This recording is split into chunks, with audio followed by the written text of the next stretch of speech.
Welcome to Flow River, where Bible stories come to life. In today's video, we dive into the incredible journey of David, the shepherd boy who became king. A story of courage, failure, forgiveness, and faith. Stay with us as we discover how this young man became known as a man after God's own heart. Based on Bible verses, 1 Samuel 16-31, 2 Samuel 1-24, 1 Kings 1-2, and selected Psalms. In the small town of Bethlehem, among the quiet hills and grazing sheep, lived a young boy named David. He was the youngest son of Jesse, a shepherd boy who spent his days watching over flocks and playing music under the open sky. While the world didn't notice him, God did. God saw his heart. When King Saul disobeyed God, the Lord sent the prophet Samuel to anoint a new king. Samuel came to Jesse's house and looked at each of his sons. All of them seemed strong and capable, but God said no to each one.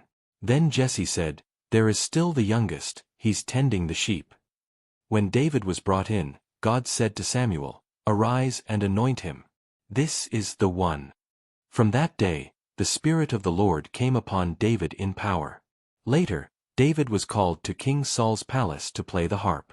The king was tormented by an evil spirit, but when David played, peace filled the room.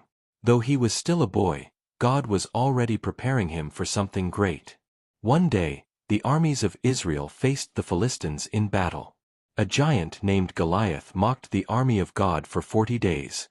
He was over 9 feet tall, covered in armor, and full of pride. No one dared to face him, until David arrived to bring food to his brothers.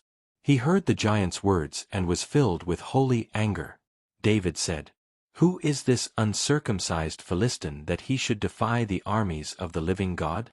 Refusing King Saul's armor, David chose 5 smooth stones, took his sling, and went out to meet the giant. Goliath laughed at him.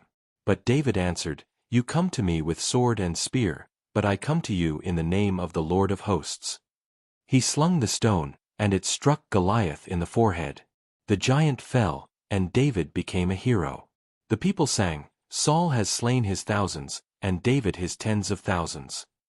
Saul became jealous. His heart turned bitter, and he tried to kill David many times. David fled into the wilderness, hiding in caves, deserts, and forests. Yet he refused to harm Saul, even when he had the chance. One day, Saul entered a cave where David was hiding. Quietly, David cut off a piece of his robe but did not hurt him. He later showed it to Saul and said, "I will not lay my hand on the Lord's anointed." Even when hunted, David showed honor and humility. Eventually, Saul and his son Jonathan, David's closest friend, died in battle. David mourned deeply and cried out, "How the mighty have fallen!" After Saul's death, the people anointed David as king. He united the tribes of Israel, captured Jerusalem, and brought the Ark of the Covenant into the city with great joy. He danced before the Lord with all his might, wearing a linen robe. He was not ashamed to worship. David loved God deeply. He wrote songs and prayers, many of which we read today in the book of Psalms. But David was not perfect. One day, he saw a beautiful woman bathing. Her name was Bathsheba. She was married to Uriah, one of David's soldiers. David took her and later arranged for Uriah to be killed in battle. God was displeased. He sent the prophet Nathan to tell David a story of a rich man who stole a poor man's only lamb. David grew angry, and then Nathan said, "You are the man." David was crushed by guilt. He didn't hide his sin. He fell on his face and prayed, "Have mercy on me, O God. Create in me a clean heart."